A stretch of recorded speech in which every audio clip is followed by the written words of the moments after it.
Welcome to today's episode of Owning Your Menopause. I'm so excited to be joined by my guest today. You'll know her from our screens and the radio, but she's also become a huge inspiration in the world of fitness and well-being. Now in her early 40s, she is embracing this new chapter with energy, honesty and humour.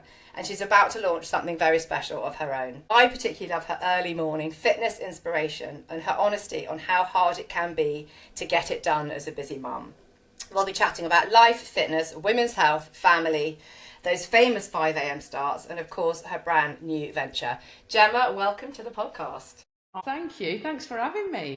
No, I'm so excited to have you here because I have watched you. Obviously, I know that I'm a little bit older than you, but I have watched your fitness journey kind of grow, and you talk so much about strength training. But I want to go back to the beginning a little bit because I love to give people that kind of backstory. So can you paint a picture of roughly how you got where you are today, I guess from TV, radio, fitness to founder? Yeah, well, I started off in this kind of industry when I was 16. So I left school and went straight into Hollyoaks. So I actually there was a time when I had to be taken out of lessons to go and record for Hollyoaks. And it kind of catapulted, I guess, me into that world of television, of the magazines and all the glamour shoots. And it kind of, I don't want to say put me out there because that was it didn't put me out there as in terms of celebrity, I didn't feel. But that was where people started to know me from. Back when I was in it, everybody watched Hollyoaks. It was on your Sunday morning, and everyone had a hangover watching it on the repeat Sunday morning. It was on when you came home from school. So it was kind of like the show back then. But because there was no social media or anything, I think at the time we weren't really aware of it.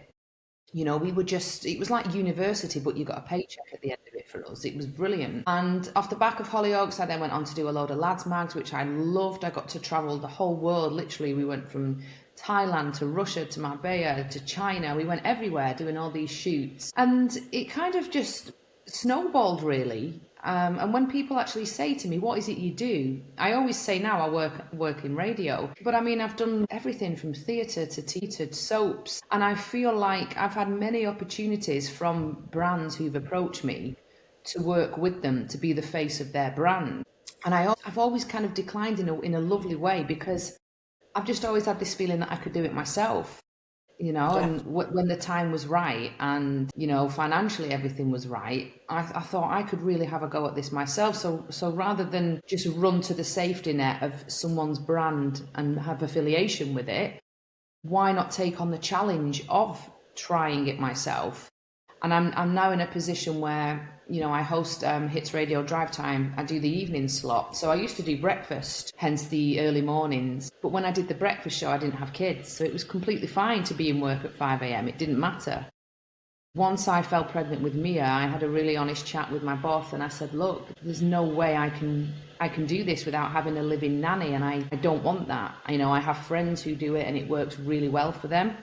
And I always say when it comes to parenting, you have to do what works for you. You know, there's no judgment with parenting because it's bloody hard. So you do whatever you can with the resources you have. But I just didn't I wanted to be there in the morning with my kids. So I had a really honest chat with my boss, said that I would have to, you know, after maternity leave, call it a day. But thank you so much. I've loved every second. And he came back and said, well, what about drive time? Could you do drive time? And that's 4 till 7. So I said, well, yeah, because I could have someone at home with them after school for a few hours. And it's funny, you plan everything around kids when they come along. But that's how it worked. And so now I have the mornings not free because it's completely manic, but I have more time to work on things that I want to work on. And the radio station is literally a 40-minute drive from my house. It's the first job where I can live at home. Hollyoaks, I commuted to Liverpool. Emmerdale, I commuted to Leeds. Casualty, I commuted to Cardiff and then Bristol. So I was never at home, whereas now I'm at home, I've got the kids, I'm 40, I feel like all the ducks are in a row. I can now focus on doing something I want to do. And that's where it came about. I love that because actually that's kind of one of the things I think that, and I will always go off script. I'll have like this thing that I'm going to do and then I'll pick up bits and go left, right and here and there. But I think that is the thing, isn't it? I really feel like 40, for so many women, once they've got everything lined up, it's like it's a total new life and a reinvention. And I think that is the thing. You've had your kids, you've put them first, you've done what you needed to do, and now you can kind of step in to what you've kind of created throughout your whole life, not necessarily realising that was where you were going to go. What do you think was that one moment that did, though, however, really shape like where you are today? Is there anything that you can kind of go, you know, something that happened or something that made you realise that was where Gemma was going? Well, I think it was, I mean, my dad passed away when I was really young. I was 17 when my dad passed away. He was 52 and he had a heart attack and it killed him instantly. So from that moment on, I've always been a kind of, wow, life is really short. And I think it more so now because I'm 12 years off my dad's age when he passed. And the thought of having only 12 years left, I'm like, friggin' hell, I want to do what I want to do. You know, it's kind of that happening made a switch in me in terms of, okay, you have to take opportunities, you have to try and do what you want to do. And then I think having children was another switch in terms of, oh my God, why was I sweating the small stuff? Like, that's really not a big deal. You kind of, little things don't matter anymore once you have this little human that you've made and grown and birthed and, you know, you have to care for. So that was a switch. And I think turning 40 was a major reset, like I think we all have a reboot when you're 40 in a good way. You kind of, for me personally, I'm a lot more secure in my body, in my mind, in what I want, what I will and won't accept. And I think when you're younger, you assume getting older is a negative. Whereas me losing my dad, I'm always on the cusp of, if you're not aging, you're dead. You know, is the alternative of aging. And, you know, all these people in the 20s now, like, oh, you're so old, you're 40. I think, thank goodness I am. Hopefully you get here too. Hopefully you get to 40. I hope I get to 90. I hope I get to 95. You know, I will always embrace aging. But I think those three things, the death of my dad, the birth of my children, and turning 40, they've all had significant things, you know, which have helped me, I think, in a big, big way. Hugely. Yeah. I'm sorry about your dad. I know how it feels to lose a parent, and I think, like you, my dad was a little bit older, but it is, I mean, he was still 72, which still feels really young, right? So like I think that is the thing. Aging is a privilege that is denied to so many, and I guess like that let's kind of step forward with that. Like that was being your inspiration perhaps as well into staying fit, because it doesn't just happen. And I wanted to kind of pick up on something that you said then earlier as well about, you know, brands and things like this, and then what you do. I have noticed on social media sometimes when you talk about, you know, your 5 a.m. workouts, you don't have any childcare help. For me, I think that's a massively positive thing, because that's been my own journey. I was always up working out with Rupert running around, jumping on me, doing whatever, didn't have childcare help. And I think people always assume that there's somebody in the background like picking up all the pieces because of perhaps who you are and your journey. And I love that part, but I get annoyed sometimes, and I know you always deal with it really well, when someone like, well, it's all right for you because you've got a gym at home, or it's all right for you because of this. And I think as women we've got to stop going, it's all right for you because actually what you've got, what I've got, what someone else has got doesn't matter. It's how you use what you've got that's going to future-proof your own health. Yeah, definitely. And I think with the It's Okay For You brigade, I mean, I have got a gym at home, you know, we worked hard and we built it, and I'm so glad. But I've also got a living room with a TV, and I've also got a fridge with all my snacks, and I've also got my warm bed in the winter, which I could stay in for another 2 hours. You know, it's kind of, I'm making the choice to do that. And, you know, before we had the gym, before we had the kids, I was a member of, it was a Pure Gym, the 24-hour one. And I used to have to be in makeup, you know, for Emmerdale at 7 o'clock. I was in the Pure Gym at 5 in the morning, doing a session there and then driving to Emmerdale. I've always done it.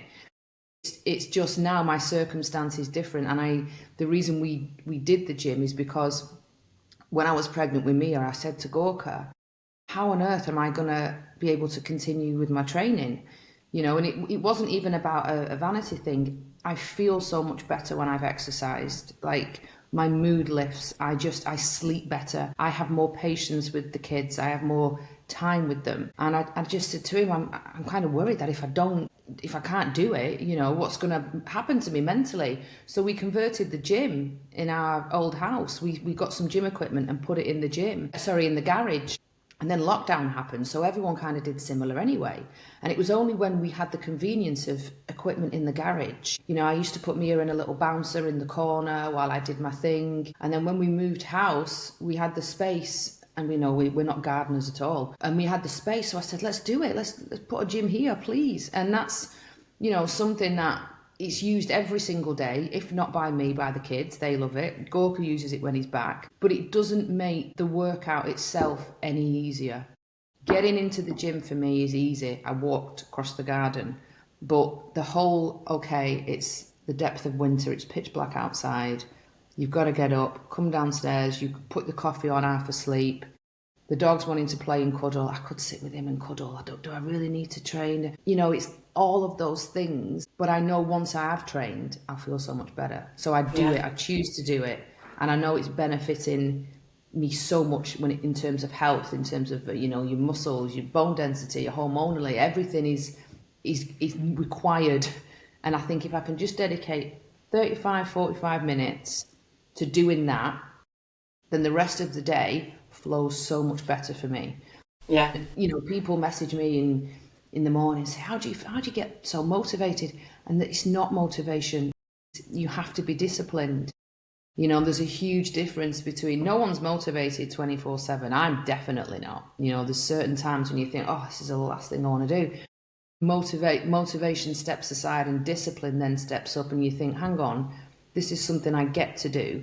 And this is improving every single quality and aspect of my life, physically, mentally. Why would you choose not to do that? I love that. And I think that's the thing, isn't it? Everyone chases that motivation, like you're saying, and it is, you've got to have that commitment and that consistency first.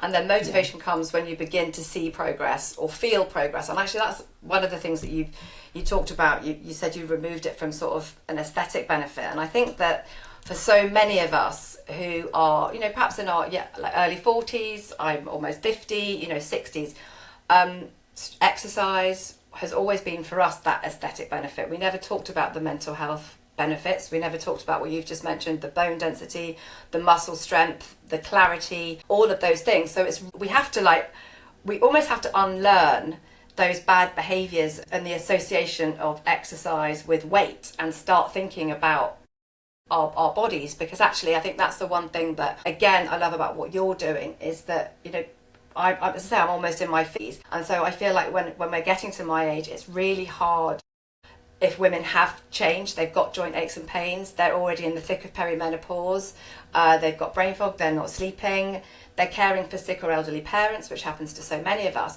We need to be training for later life from as early as 35 in order to kind of have those foundations and understand why we need to move our body. And I think that you represent that. Would you say that you changed the way you trained throughout your life? Have you noticed that? Yeah, I mean, when I was younger, it was all the kind of Kate Moss look. That was the rage. You know, you had to be really thin, and I'm 5'9", I've broad shoulders. My granddad always said I've got good legs like a cart horse, good stock, he'd say. And we always all got the big quads, and so I was completely the opposite shape of what you were supposed to be back then. Again, because there was no social media, I never felt any pressure or anything. I can imagine now if I was to go back, it would be really, really hard because you're bombarded daily with, you know, the things you should look like and this and that. But I just used to I used to think you were eat a few calories and do loads and loads of cardio. I think if I eat small amounts of calories, and the silly thing is like, I could get like a little cereal bar with 99 calories and think, oh, this is good. And then an avocado with over 100 calories, oh no, that's bad. But the cereal bar wasn't food. It was like chemicals and E-numbers and emulsifiers and seed oils, whereas the avocado was a whole nutritious, beautiful food that your body needs. So I flipped in that calories. I'm like, no, I'm not bothered. I'm just going to eat food, real food. And it was a case of, rather than saying I was dieting and exercising, I'm now fueling and training. I'm training my body for life, and in order to train properly, I need fuel in the form of food. That's it. The dieting's gone, the exercise is gone. I'm training and I'm fueling. And, you know, my body shape is a byproduct of that. And to some, it's too masculine, not enough curves. You know, to others, it's not muscly enough. I should be doing more. And I just think with all of that, you have to think, oh, bollocks to that. For me, it's perfect and it works and it's functional. And I can carry both my kids and I can do a big shot with the kids in the bags. You know, I mentally feel great. I'm sleeping great. So I take all of that way, way above someone's comment saying, oh, you're all shaped like a man. Thank you. Lift heavier. Maybe you will one day. Yeah, I love that, and I think that's what we need. We need more of that narrative, because obviously now, which we won't go into, we are living in a world where I think small is slightly coming back again because of obviously the weight loss injections, and we're sending the wrong message to people. And we won't go there. That could be a whole another topic of conversation.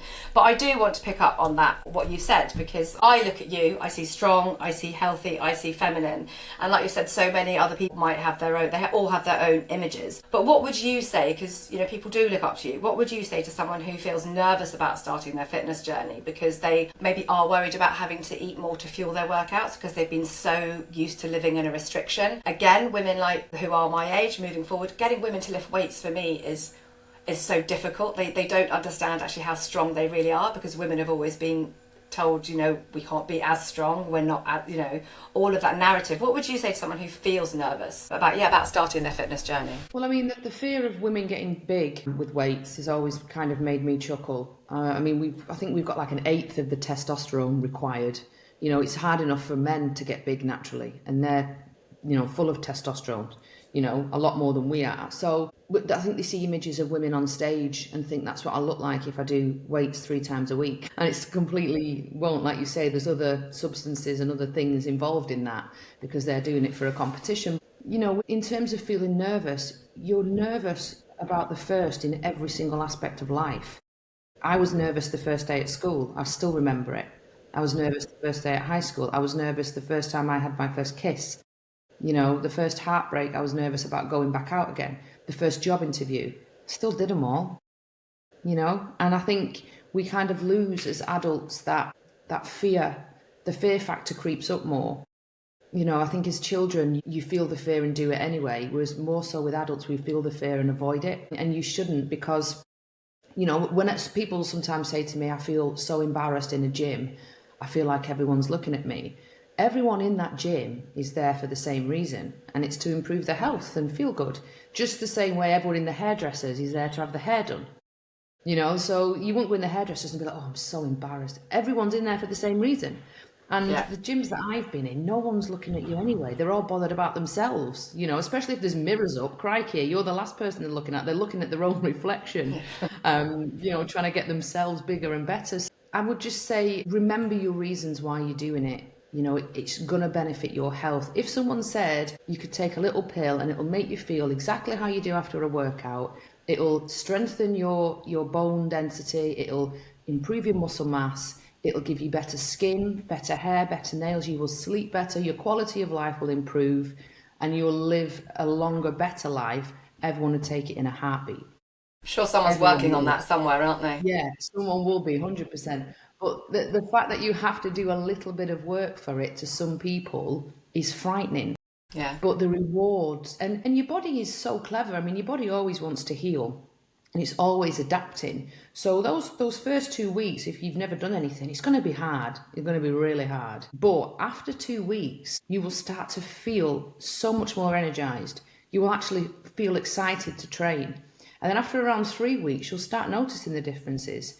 You know, and I would say get rid of the scales. I don't go on scales. Yeah, I go off how my clothes fit, because in one cycle I can go from 70, 72, 74, 75.6 in 1 month, you know, depending on the time of day I was on the scales, where my cycle is, if I've eaten a big lunch, if I've not, it changes. So if your weight will change from week to week based on what your body's doing on its own, you know, why give yourself that headache? You know, my trainer, we send at the end of every month, I send him some pictures just to side and front.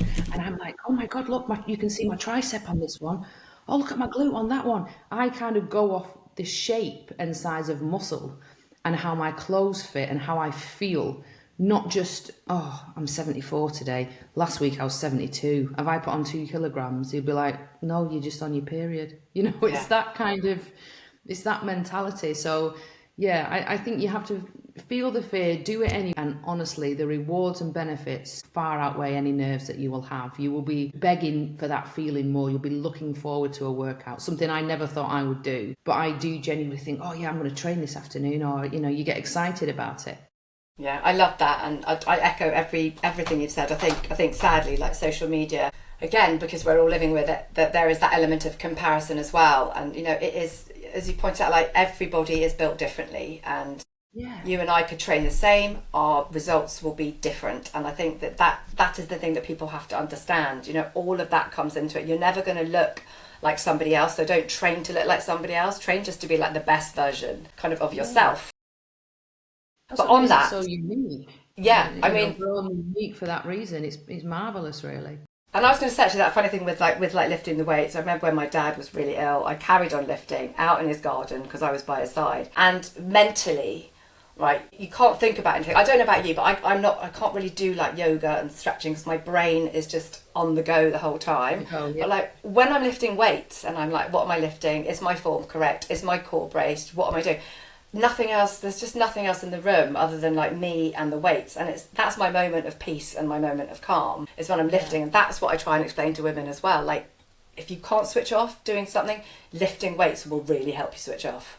Yeah, you like you say, you just, your mind goes on to you, and you feel such a badass doing it, I think, as well. And I do all the grunts, and I'll be swearing and sweating, and it's like any anger that you've got, you know, you just channel it into those weights. And you know, I have mums who message me and say, oh, there's no way I could do that. And I think, you've frigging birthed a child, you can do anything. Like, there's no, I would take holding, you know, doing PBs on back squats over and over and over for 24 hours than I would the labour pains I had for 24 hours. You know what I mean? It's like, if you can do that, you really can spend half an hour in a gym. That's because women we always just belittle ourselves, and we are so used to just be smaller, don't speak up, don't have anything to say, which actually brings me on to one of your new adventures, which is a podcast with actually a lovely friend of mine as well, Claire. Yes. For women's health. And I love it. I love it because what I love is this sort of the myth busting or the honest conversations that you're having, because I've mentioned social media a few times because it's there. It's so noisy and so many accounts saying, you know, do this, do that. It is no wonder women are confused, and it terrifies me because I don't think that we are even halfway into where some of the bullshit is going to come out. Like, it's just there, it's everywhere, excuse my French. That's what I love about your podcast with Claire. Like, let's talk a little bit about that, because you've had some great conversations, you've had some great guests, and it's really refreshing. Yeah, well, the idea came about, it was with Claire, and she wanted a platform whereby women had access to professionals, but not on a waiting list, not kind of in a room on their own where they're nervous to ask questions, but through us. And she said, if we can have expert guests on in different fields, and we'll just ask them all the things that women need to know, that we want to know, which I was all for it, because I was like, yeah, I love it, all this stuff. And the guests we've had, you know, we've had some incredible athletes on, and they've told us, you know, their stories and how they mentally overcame so many challenges. We've had nutritionists on, we've had gut doctors, we've had a sex expert on. That was good, that one. That was brilliant. That's the one I think I've had most messages about from women, because regardless of whether we like it or not, sex lives change, you know, hormones change. And she said something really interesting to me in that, you know, I've been with my fella now coming up to 8 years, the 2 kids, he works away a lot. So we're at that stage when he comes home and he's been away for weeks, he's like, right, I can't wait to have sex. Whereas I'm like, whoa, I can't wait to have a bath in peace. I'm like, kids, there you go to your dad, I want a bath. And she said to me, she said, over the course of, you know, if you're with a partner for 10 years and you have children, things change. Your jobs could change, your place of living could change, your health could change, your finances could change. She says, why do people never expect the sex life to change? She said, in all that time. And I thought, oh my God, that's true. I said, that is true. She said, of course it's true. And then Claire said, I've been with my fella 15 years. She said, so we're kind of like passing ships. She said, but we've got teenagers. And this lady said, we put so much on ourselves to think we have to do this or we're not doing enough of this.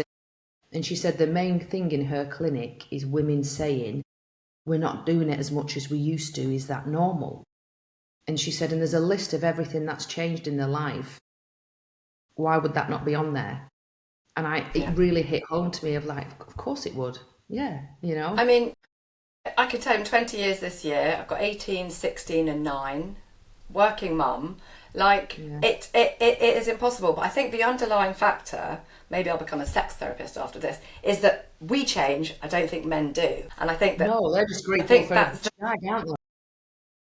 I think that's the problem. And I don't mean the problem, but like, that's it. We take on absolutely everything. It's like that mental load. So, you know, we go to bed and it'll be like, they're lying there like, were we a good mum? What's tomorrow? Got to get up. Got to do this. I've got that. And they're just like that, you know, ooh. And it's like, no. I've just got to do that checklist in my head. So I think, you know, those are the conversations that I think, you know, women need to be having. And I love that you're doing that podcast with Claire because, you know, it is touching topics that can be slightly taboo, and we're getting them out there. I know we talked about your 5 a.m. club, but I do want to go back to that because I think that for so many women, that is the time where they can get that movement and where they should get that movement. How do you think how would you encourage someone to do it? Because it's very easy to say set your alarm earlier, you know, do this, do that, but people don't necessarily want to do it, or they worry about their kids, they worry about their kids coming down, they worry about putting them in front of an iPad. How can we encourage women to get it done?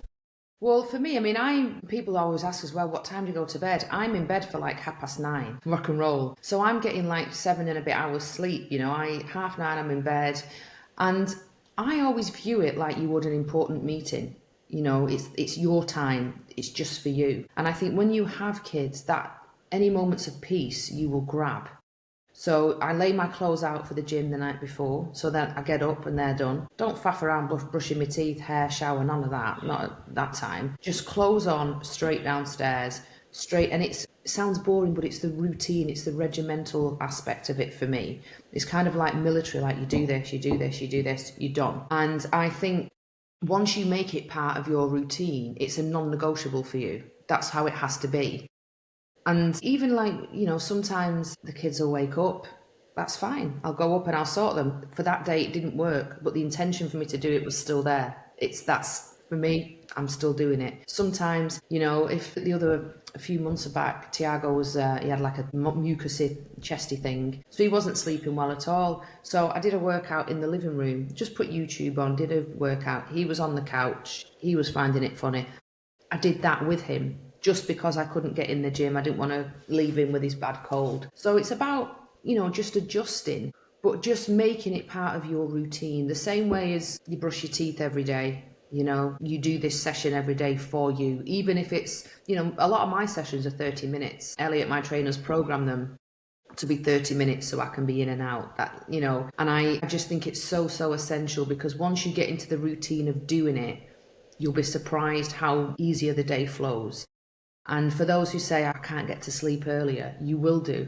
If you're up at that time and you've trained and had a really good day, you do start. And I eat a lot of, which again goes against what everyone says. I eat a lot of carbs before bed as well. I love a big bowl of porridge before bed, or a bit of sourdough with some cheese. So that kind of gets me sleepy as well. So you do sleep better once you've moved, I personally think. And it just sets you up for the day. I would plan it like you would a meeting. And like I say, your body adapts. Your body is so clever, and it will start adapting to this new norm. So within 5 days, you will wake up. Sometimes I wake up and it's like 4:22, and I think, oh wow, I've got an extra 10 minutes. And I just lie there thinking, oh God, have a word with yourself, you know. But your body does adapt to it. It's brilliant.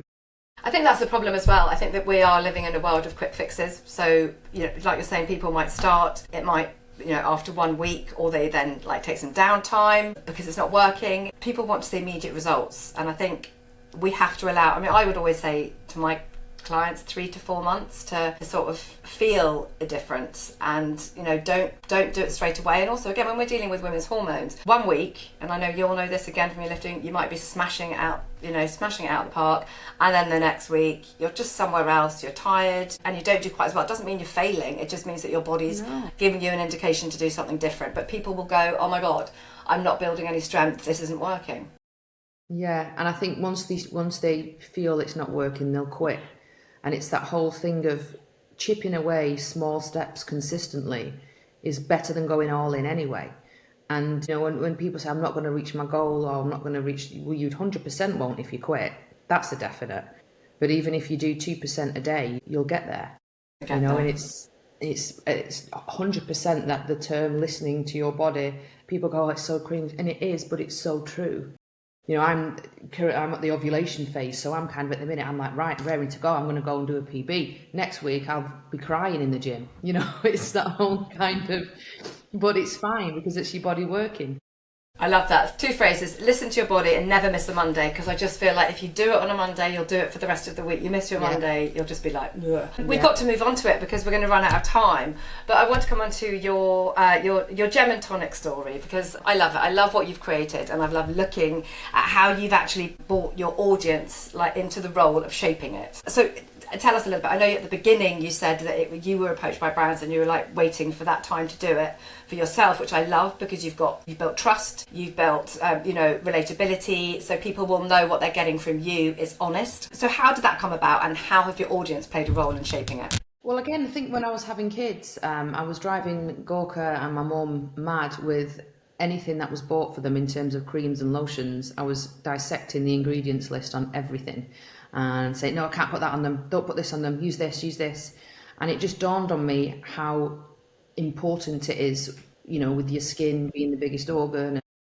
I was thinking, I do all this for the kids, but when it comes to me, I've just been doing whatever's quickest because I need to be quick. So with Gem and Tonic, I thought, what can we make that is really, really quick, but also really, really effective and good for you?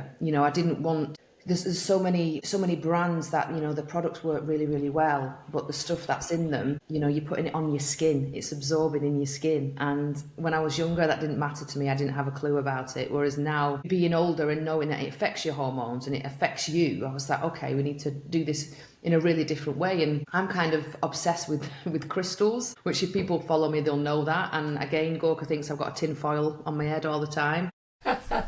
I'm one of them. When it's the full moon, the crystals are out in the garden. When the kids get up, I say, take the shoes and socks off, let them walk on the grass, get the feet muddy, get them grounding. I'm all about that. And even things like, if God forbid they get poorly, I look for natural remedies as opposed to the medication first. I've always been like that. And with Gem and Tonic, I wanted to do products for busy people, women on the go, women who nip to the gym on the lunch break. And so we launched with 3 hero products. We've got a moisturiser face cream, a body lotion and a hair spritz. And we've combined science with nature in terms of we've put crystals within the formulas. So we have malachite in there. So like things, for example, like the body lotion, we've put iron and magnesium in there. So you know how some people will wear a copper bracelet during the day? Yeah. You've essentially got that in our body lotion. People will have magnesium baths. We've put magnesium in there. So we've basically put in nature's minerals into the skin. And we did a pre-launch with the ladies. We've got like a private Facebook group. And the thing that I've absolutely loved is women with rosacea, with acne, with eczema. They've all said it's one of the only creams that's not reacted to it. And it makes me so, so happy, because I was so adamant that it was for all skin types. Because, there's lots of people who would love to feel glam and pampered, but they can't because the skin reacts to so much. So the fact that our cream with the pre-orders hasn't, I'm like, oh my God, it's brilliant. And with asking the community, when this business venture was coming about, I said to the team, because he was like, okay, what is it you think women want? And I said, well, why don't I just ask? I said, I've got 2 million followers, predominantly women. Should I just ask them? Should we start doing it with them? And at first, everyone was a bit like, oh gosh, And I said, listen, if this is going to be the people who will be using the products, surely let's just honour what they want. So that's what we did. And it was about 52,000 women on the newsletter who filled in the questionnaires. Do they want fragrance? Do they want SPF? Do they want one that they can wear at night and day? Do they want a thick consistency? Every single detail we asked over 50,000 women. So it was a long process. It's been nearly 2 years. But every product we have made has been off the majority of those polls, and we've shared all the information with them so they can see. Next product that we're launching, a lot of people have said they want a cleanser. That was the majority. We want a good cleanser that will take off makeup, that we can use as a mask. So all this checklist has come in, which I've given to the team, and they're all like, oh my gosh. But it's all been trialled and tested. You know, I've lost count of the amount of tubs I've had sent to the house. But I'm so proud of it. And the aim of it is not just to be beauty. I want it to be beauty and wellness. So down the line, there'll be supplements. We're going to put some workout routines on there. You know, I'm imagining it as a big kind of umbrella for health and wellness. That is Gem and Tonic, and everything you need. You know, even like recipes, tips, things like that. I want it to be a little wellness hub for busy, on-the-go, active women.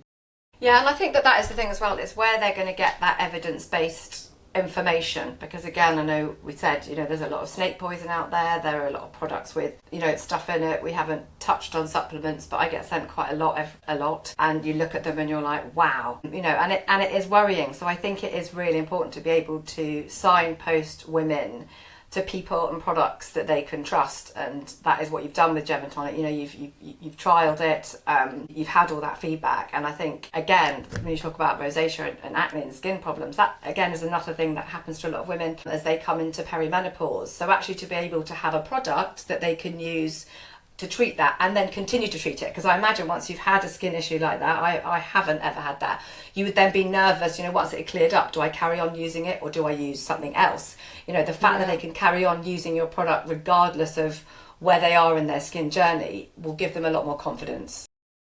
And it's also things as well, like you see anti-aging everywhere, but I think I want to be very pro-aging, but also realistic in that you can't have 2 hours sleep a night, eat whatever you want, drink loads, smoke, and think a magic cream will make your skin nice. It's a lifestyle. You know, you see a lot of people saying, oh, I just use this cream and I look like this. And it's like, well, no, you probably drink loads of water, you probably eat the rainbow, you probably sleep in 8 hours a night, all brilliant stuff. Yeah. But please be honest and tell people that.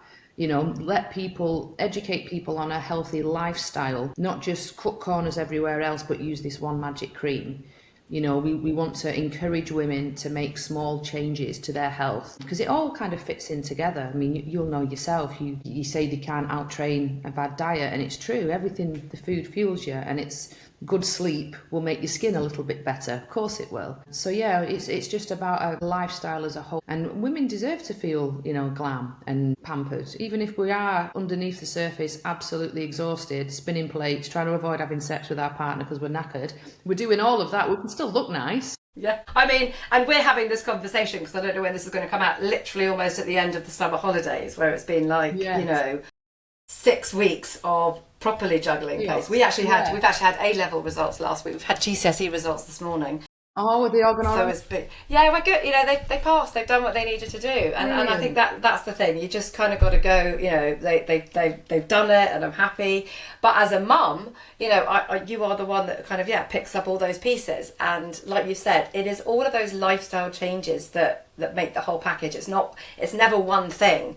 And I am mindful of time because you know, we talk for hours because I think it's also important to say, because we've talked a lot about the strength training side of thing and supplements. Haven't touched on HRT, but obviously just to mention to anybody, you know, that obviously hormone replacement therapy again isn't a quick magic fix. Like all of these things, we've got to be eating well, you've got to be looking after your skin, you've got to be using, you know, products that work, lifting weights, trying to get sleep. Another thing, sleep. Like, you know, if you don't sleep, it does annoy me when people say get sleep, and I'm like, okay, but if I'm not, does that mean it all goes to pot? Sleep when the baby sleeps. That one annoyed me. Sleep when the baby, and I'm like, oh, okay, but who's going to take the other baby to school? Who's going to do the breakfast? Who's going to, you know, I'm actually about to have, I've never had one before, but in terms of hormones, because I'm 41 in November, and so far my periods are regular. You know, I have a little bit of I don't want to say brain fog, but sometimes on air on the radio, I'll say something when I meant something else, and I think, I'll go a bit like that. But I'm doing a Dutch test, like the dry urine test, just to see if there's anything I'm deficient in, where my hormones are at. And I don't know how accurate it is or if it's going to be this big revelation. I have no idea. But I decided to have one just so I can see what my hormones are doing. Yeah. It's funny, isn't it? I have to wee on a stick for every other day for a month. And do you know what? Again, I love this. We could have this conversation and keep going. But menopause doctors, rather than the sort of holistic practitioner that obviously you're going to, would say Dutch test doesn't indicate anything. But actually, again, if that's what somebody needs to do, let somebody do it. We've kind of got to let everybody, because actually, even if we look at the medical side, if you were to have a blood, my bloods were all normal, yet I had crippling night sweats. I wanted to kill everybody. I couldn't breathe. I had heart palpitation and terrible panic attacks and anxiety, and actually the medical professional said, your bloods are normal. You've got depression. And I was like, I don't think I have. So, I think we kind of have to let everyone have their own journey into working out where their body is. So I'd be interested to hear your results.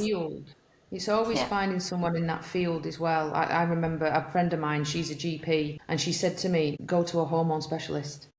She said, don't ask, and it's things like when I had the kids, my 6-week check with the GP, it was lovely, but it was like 5 minutes. Are you okay? Yeah, I think so. I had a scar, no one looked at it, no one. So then I went and had a mummy MOT, and I had to pay for it. Obviously, it's more expensive. But I was in there for an hour. They checked my scar, they did an internal, they checked my posture, they gave me rehab, they gave me massage tips on the scar. They sat and asked, how are you coping as a new mum, as a first-time mum? And I came out and I literally burst into tears and I said, why is this not available for everyone? Because the difference I felt in that 1 hour, and the GP I spoke to was lovely, but it was clock watching. And there was nothing I learned about what my body had been through, what it was going to do the next year of recovery from having a baby. So I think it's finding a professional in the field what you're looking for. You wouldn't go to someone who's a foot doctor to ask about your eye health, No. Find someone in that field who's qualified, and I would say go to them. Yeah, it's hard though, isn't it? Because like you say, that comes annoyingly at a cost. But hopefully with your hub, with my hub, there's enough evidence-based information out there for people to kind of know where they can go to. Yeah. Last question. What would you like every woman to know? Let's go with plus 35. What would be your biggest takeout that you would like to share? That we're a lot more powerful than we think in terms of decision making, knowing what we want, and actually actively going to get what we want. I think a lot of the time we're kind of yes, no, okay, whatever's easiest. It's not about what's easiest, it's about what's right. And it's what's right in terms of everything, your home life, your relationships, your career, what's best for your kids. I remember with Mia when she was poorly, when she was a tiny baby, I was thinking, okay, I'll do that. And my mum said, you ask every single question under the sun because this is your child. You will not be, shamed for asking. And that stuck with me. Ask questions, have the confidence, and just know that when you get to 40, the reboot's amazing. And I'm hoping it's the same at 50 as well. Yeah, no, it is. It gets better and better and better. Gemma, thank you so much for your time this morning. I know how busy you are and that you've got to get off. So thank you everyone for listening. Look out for all of Gemma's brands, Gemma Tonic. Hopefully we're going to have something at the end of this as well with all the links so that they can find you. I don't need to say where you are on Instagram because everyone will already know you. But so thank you so much for your time. Thank you, Kate. Have a lovely day. Thanks.